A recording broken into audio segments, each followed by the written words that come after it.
Shalom, Yashala Shalom. First and foremost, I want to give all praise, honor, and glory to the Most High Yahweh.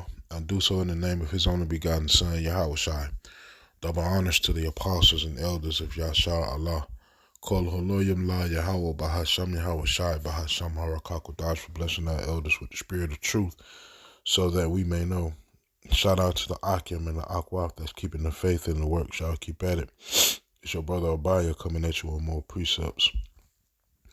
It's the book of Obadiah, verse 6. It says, "How are the things of Esau searched out? How are his hidden things sought up?" Most High got his own people revealing the secrets of themselves, right? That he is Esau Edom. So a lot of the quote-unquote conspiracy theories of the past have been proven true through individuals who were involved and through literature and, just different various means of exposure. So I'm going to let this video play and I'll be back. And shout out to the brother who put this thing together, the GMS Watchman. I'm going to let the video play and I'll be back. There are certain dark parts of our own government I call personally the shadow government. That's what we'll be talking about. Some call it the deep state, and the deep state does exist. What my point is, coming from the CIA, is the deep state and the shadow government are not the same thing. They're used interchangeably, but the shadow government and the deep state are not the same entity. They are joined together in a matrix, but they are not one and the same, and I'll explain how that is, why that is. And it's important to know that. They're both a threat to our Constitution. I come from the belly of the beast, the deep secret inner workings of the government that no one sees on the outside, the massive system of secrecy and the matrix of secret intelligence agencies that are now manipulating our elected officials behind the scenes. There's a serious threat to our democracy and our constitutional republic by the shadow government and its associated deep state. In a few years, we may no longer have a constitutional republic. Some people think that we already do not have a constitutional republic, and I, sadly, personally happen to be one of those, that the Constitution is over, except for those of us that still adhere to it as the supreme law of the land. The government has superseded that in a gross fashion, and we're going to talk about that in detail this evening. If you could please hold your questions till the end, and I will be available at the back table when we are done. I'll answer any questions that I can. I've met some of you personally that I've been talking with online, and some folks from previous speeches, so it's so good to have you here. And we're live streaming to a lot of folks. So welcome to everyone that's watching this tonight. We hope that will cause a bang. So, all right. I'm going to focus on the shadow government. The unconstitutional power of government secrecy. I call it the tyranny of secrecy. Our government has such a powerful, large matrix system of secrecy that it has literally taken over our elected government in a very complex fashion. They've been doing this for almost 60 years, and they've got it perfected. I always like to start my talks with this because it is so important. The Constitution of the United States is the supreme law of the land.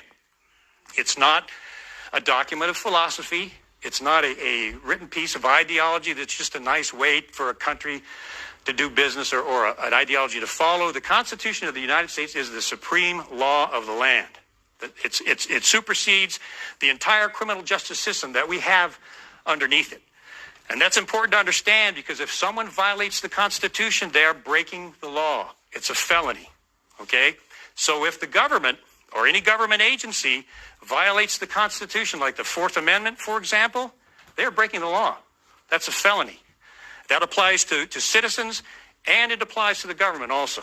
So if we remember that, we understand that, we're going to want to hold some people in Washington accountable for some of the things that are going on there. I mentioned that the shadow government and the deep state are two different entities, although they are joined together in this vast matrix that we see in Washington, D.C. and beyond. The deep state is the secret government, all of the secret intelligence agencies that are functioning in the dark behind the scenes. That is the shadow government. And it binds much of the deep state with secrecy, secret oaths, secrecy agreements, and other things that bind a lot of large contractors and others from saying anything about what they see. The deep state however, is the system, and you can see I put a $sign on system. The deep state is a system behind government. The military-industrial complex, I'll be talking about that. The currency of the shadow government is the power of secrecy, fear, and intimidation. That's the shadow government. I know because I was a part of that. I was a counterintelligence officer, interviewer, and that's how it works. The currency of the deep state is money, power, and greed. So they're two different things. They're joined together, which I'll explain, but they're two different things that function with two different systems of control that are manipulating our government behind the scenes. Let's look at this. I want to show you all the size, the power, and the extent of the shadow government or the secret government. This is the size. Each organization that I'm about to show you up here functions in secrecy and is bound by secret oaths from saying anything about what they see. When I was in there, I was in there during the Iran-Contra scandal and some other things, and you cannot talk about anything that you see, even if it's illegal or unconstitutional, because there's a system to systematically destroy you if you do. So, you remember the Council on Foreign Relations, established in 1921, came largely from the banking elite, the Morgans, the Rothschilds, and others, formed the Council on Foreign Relations.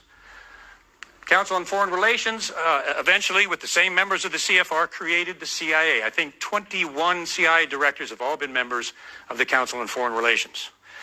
That is an unconstitutional organization, and it has been since its founding in 1921. I'll get into that. And I'm taking a library of information and research and trying to distill this down into as short as I can get it. So there's a lot of stuff here, but we'll try to keep it simple. The Council on Foreign Relations in the beginning and the CIA had a direct established contract with the mainstream media.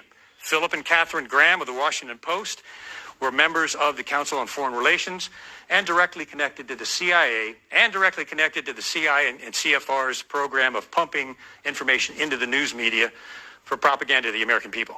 And do you think that still continues today? There's no doubt about it. I will prove it later on. Most people will say, that passed away in 1976 with the end of Operation Mockingbird. Operation Mockingbird did not end. A lot of you shaking your heads, you know what I'm talking about. It's still here. Mainstream media is involved directly.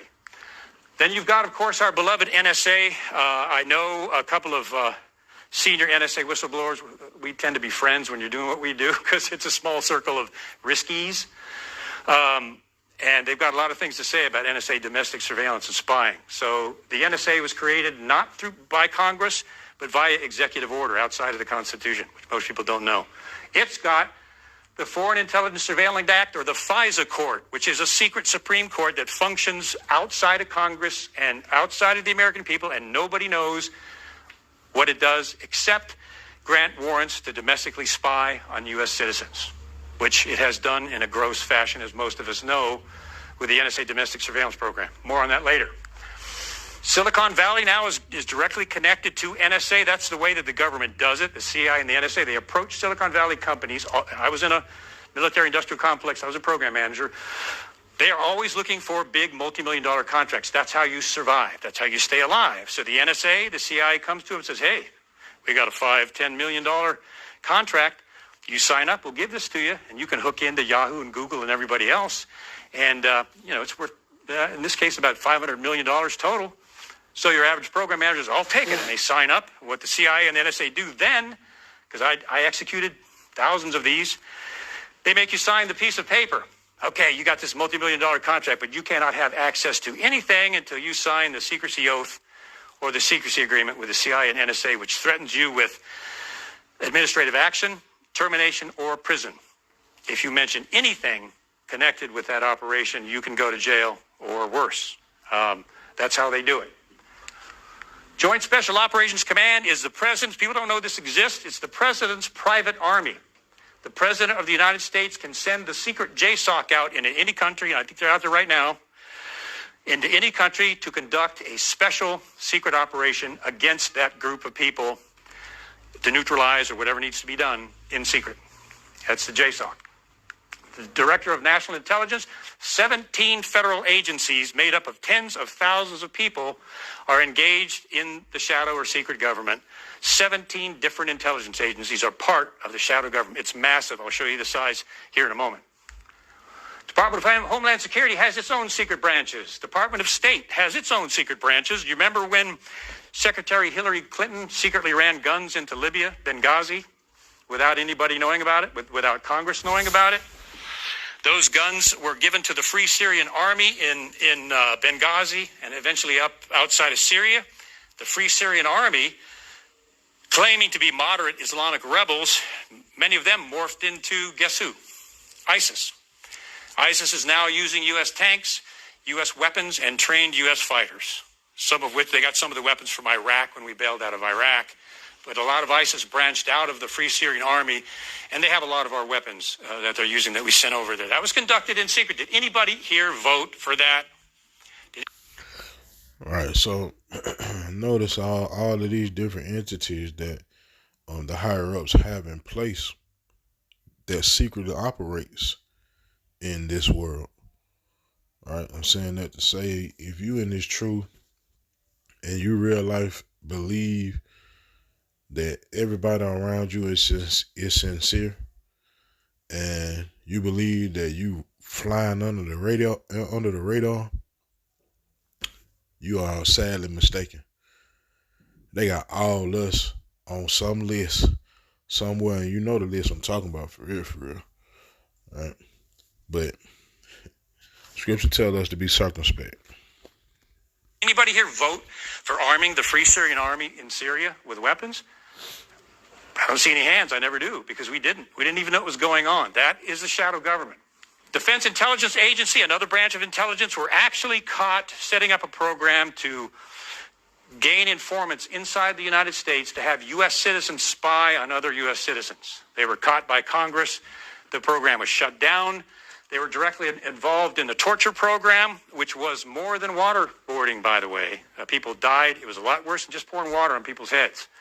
It was pretty bad. I think they're still under investigation for some of the things that they did to an extreme in the torture program. National Reconnaissance Office. All the satellites that are around the Earth, the spy satellites, the technology of which would blow your mind. So I'm just not going there. Let's just say that's another branch of the shadow government that's up there circulating around. And the technology that is out there, all the way down to nanotechnology, is mind-blowing. The National Geospatial Intelligence Agency, most people don't know this, but they approached Google, and they assisted with a contract, paying a lot of money to help Google set up Google Earth. So, and we all know what Google Earth can. They can come down and see what kind of tomatoes I'm growing if they want to. So do you think that the federal government has a hand in Google Earth and coming down and looking at your house and your barn? They helped create it. Man, it's a part of Google Earth that can look inside your house, man, through your smart TVs and whatever your smart device is. All right? Them folk know everything. It's Big Brother society. But they are planning on amping it up or ramping it up to the next level, which is what Revelation 13 is about. It's technology, man. All right? That's why it's baffling to me to hear individuals in the truth act like they don't understand technology is a major scheme in the hands of Esau Edom as it pertains to this new digital world order, which also takes me back to everybody in this truth ain't sincere, man. You got a lot of individuals that's on the payroll, right? Filthy lucre's sake. So is there any individual privacy anymore? It's gone. It's dead. What they can do is incredible. And it increases by the quarter. National Geospatial Intelligence, the FBI, warrantless search program, where they can Robert Mueller authorized this, where they can break into your house without a warrant, search your house, and leave without you ever knowing they were there. Gross violation of the Fourth Amendment. I'll try to keep this short, but Robert Mueller testified under oath, fabricated 3 times. They only broke into Americans' house 47 times. They came back and said, well, sir, we happen to have evidence that it was probably more like 2,000. Now he's under oath. Oh, okay, it was 2,000. Or, sir, we have evidence that it's even more than that. Well, they got him up to 4,000 times that they'd broken into Americans' homes without a warrant. Finally, when they got him above that, they said, Director Mueller, you're not being straight with us. How many times has the FBI broken into Americans' homes? If you can imagine, his response was this: I don't remember. Okay. Do we buy that one? I don't think so. Under oath. We'll get into that a little bit later. So here we've got the shadow or secret government. I will get into the magnitude of this thing, the power of this thing, the unconstitutionality of this thing, and it is mind-blowing. That's just the shadow government. That's not the deep state. This is the deep state. The shadow government is connected to the deep state, and it binds much of it through secrecy oaths, secret contracts, and secret agreements that they are bound by life with. For example, Lockheed Martin and other companies have CIA contracts. They're bound by the secrecy oath. They can never talk about what they're doing. I'll talk about some of it because I got it from open source, and I know how to do that. So, because I have to be real careful. I have to watch everything I say. This is the deep state. It does exist. There were some of us, a few of us that were talking about the deep state 5 years ago when it wasn't cool, and no one would say a thing about it. Now, if you listen to any talk show now, they're all talking about the deep state because it's kind of safe. Everybody's talking about the deep state, but they're claiming, well, they're Obama holdovers in the deep state, and that's really what it is. That's a smokescreen. The deep state and shadow government go back for every presidential administration going back to 1947. So it's not Obama holdovers, and I'll show you why in a moment. It is massive. The military-industrial complex, Eisenhower, when he gave that speech, originally called it the military-industrial congressional complex, because Congress is tied in so deeply with the military-industrial complex, it's disgusting.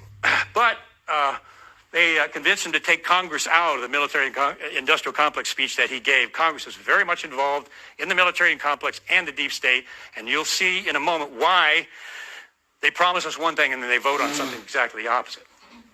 The lobbyists in Washington, D.C., I think spend $4.8 million a year lobbying the Congress and the Senate to get their way. We'll call it the MIC just for short. Wall Street, directly connected to the deep state at the hip, and it is so connected to the Treasury now, they're almost like business partners. And a lot of Wall Street has billions in offshore accounts that nobody knows about, connected directly to the Department of Treasury, which has a secret database on us, by the way. Most people don't know that. Treasury has its own secret database. It has opened the back door for the NSA and the CIA to come in and look at financial information on us. Just found that out. Foreign lobbyists, Israel and Saudi Arabia, I'm not making a comment on either one, but they might as well have a Senate or congressional seat.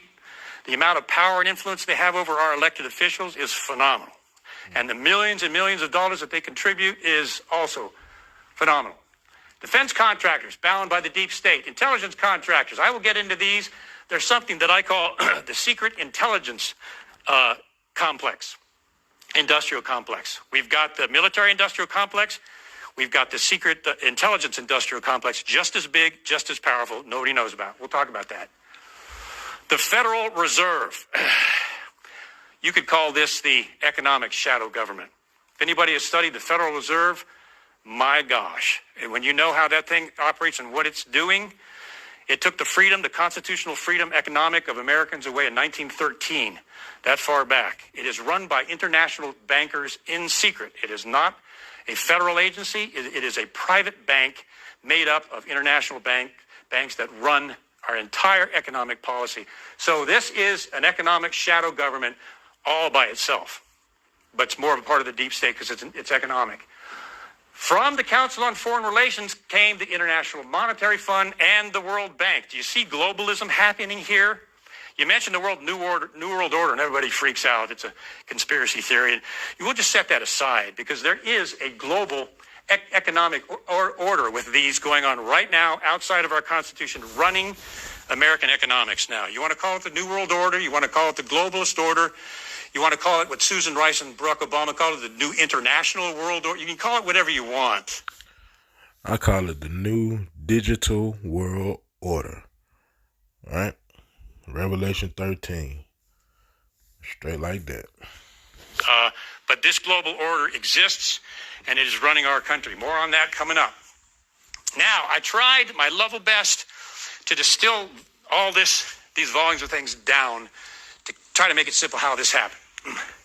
The global banking elite, the Morgans, the Rothschilds, the Rockefellers, way back with Cecil Rhodes, going all the way back to South Africa, planned started secret societies because they wanted a global economic world order. In other words, they wanted economic rulership of the world because that way they'd bring world peace and there'd no longer be national division. The odd thing is the majority of them were engaged in the occult, some of them very deeply. If you see something, say something. It's the book of 2 Thessalonians chapter 2 and verse 8. And then shall that wicked be revealed, whom Yahweh shall consume with the spirit of his mouth, and shall destroy with the brightness of his coming, even him whose coming is after the working of Satan, with all power and signs and lying wonders. It's a lot if my voice sounds a little muffled.